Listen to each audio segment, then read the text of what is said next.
Welcome to Story Time with Jen. Today, we're going to be reading from the fairy tales of the Brothers Grimm. We are going to be reading Rapunzel. Hair symbolizes power and attractiveness in many cultures. And Rapunzel features one of the most striking images of it ever conjured. A sorceress scales a tower using the locks of the maiden within. While the hair signifies the girl's emerging sexuality, it also defines her entrapment. Locked in a tower, Rapunzel and her tresses represent her captor's jealousy and ambivalence about her coming of age. Scholars have noted precursors to the story in a 1000 AD Persian tale of Rudaba in a tower whose suitor climbs her hair, and in the early Christian story of Saint Barbara, whose father cloisters her in a tower. Readers and listeners have been captivated by the maiden's enigmatic name. Rapunzel, the German word for a salad plant known as rampion, which the girl's mother craves while pregnant. Although the tale had a lively oral tradition, the Grimms adapted their famous version from a 1790 book by Friedrich Schultz, who in turn counted as his source a 1698 French variant, an example of both the rapid multicultural migration of fairy tales and the Grimms' use of written sources. The earliest recorded version is Giambattista Peccei's Pentamerone, 1634 to 1636, with the humorous title Petronilla, or Little Parsley.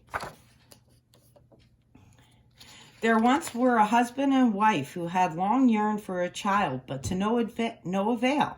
At last, the wife finally sensed that God would soon fulfill their wishes. From a small window at the back of their cottage, they could see into a splendid garden full of the loveliest flowers and herbs. But it was surrounded by a high wall that no one dared to cross, since it belonged to a sorceress of terrific powers feared by all the world.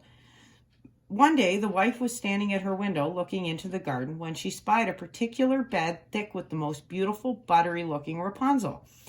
This lettuce shone so fresh and green that she was overcome by a great craving and soon felt a strong desire to eat some. And since she knew she had no way of getting her hands on the delicious green, she grew listless, pale, and miserable. Seeing her so, the husband became alarmed and asked, "What's troubling you, dear wife?" "Oh," she sighed, if I can get just a little of that Rapunzel from the walled garden, I will surely die."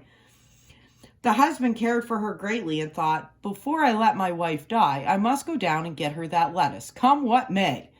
So that evening he scaled the wall into the magic garden by twilight, picked a handful of leaves in great haste, and brought it home to her. Immediately the good wife made herself a salad and devoured it with great delight. But because it was so good, so terribly delicious, the next day her craving was 3 times as great, and she would have no peace unless her husband ventured again into the forbidden garden. And so he went out once more under the cover of darkness. But as he came down from the wall, he was stunned to see the sorceress standing before him. "How dare you!" she cried, rage growing in her eyes. "Like a thief, you climbed down into my garden and steal my Rapunzel. You will pay for this." "Oh, please have mercy on me," he implored. "I came here only out of deepest desperation. My wife saw your lettuce from our window and has been so overcome with the need for it that she will die if she cannot have more."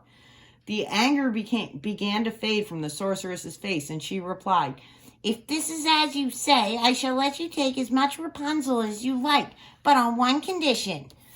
You must give me the child your wife will bear. The baby will be provided for indeed, since I shall care for her like a mother." Out of his dread, the poor man agreed to all of this, and as soon as 9 months had passed, the sorceress immediately appeared again, named the child Rapunzel, and swept away with her. Over time, Rapunzel grew into the most beautiful girl under the sun. But when she turned 12, the sorceress took her deep into the woods and locked her high up in a tower with neither door nor stairs, but only a small window at the very top. Whenever the sorceress wished to visit her, she called up from below, "Rapunzel, Rapunzel, let down your hair for me." For Rapunzel had the most magnificent long hair in the world, as fine as spun gold. And when she heard the woman's insistent voice from below, she would undo her braids, knot them around a hook at her window, and let them cascade their full length down the tower to 5 stories below. There, the sorceress took hold of them and climbed up to the window. This went on for several years. But then it came about one day that the king's son was riding in the woods and happened upon the tower.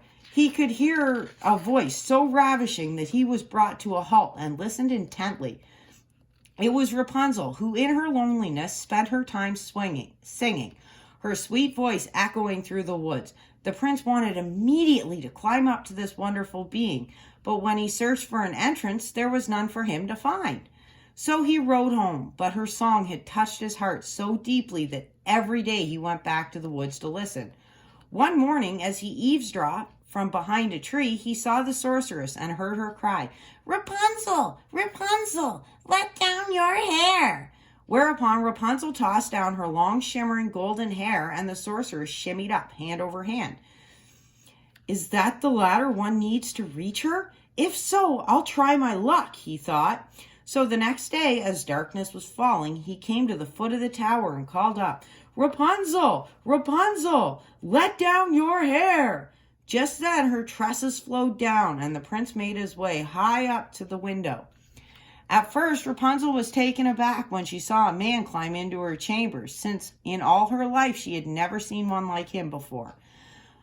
But the prince addressed her with warmth and kindness, explaining how her song had moved him so deeply that he could not have rested until he saw her face to face.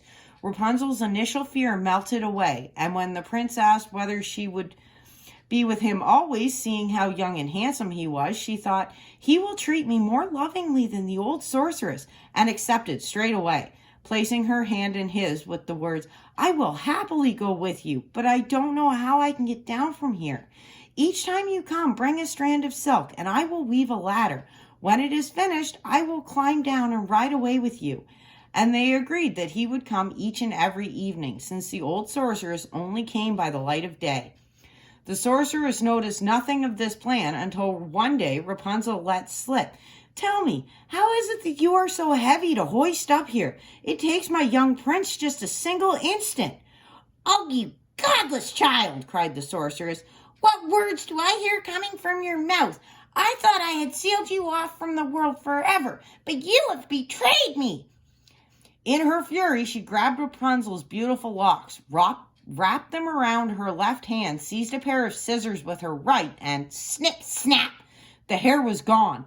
The lovely braids now lay listless on the floor, and so unforgiving was the sorceress that she took Rapunzel away at once to live out her meager days in hardship in a barren wilderness. That same evening, the sorceress tied the clipped braids to the hook by the window. And when the prince came to the tower and called up, "Rapunzel, Rapunzel, let down your hair," she did so.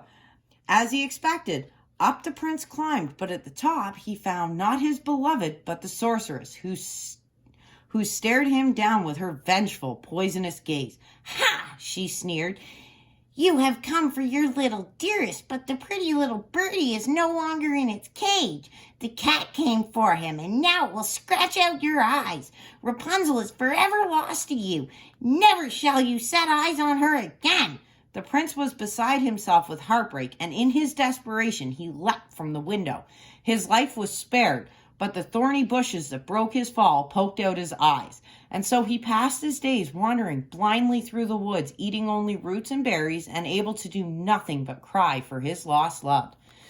He spent year upon year in misery, until at last his wandering brought him to the wilderness where Rapunzel was living hand to mouth with the twins she had borne, a boy and a girl. Suddenly he heard the voice he knew better than all others and felt his way toward it.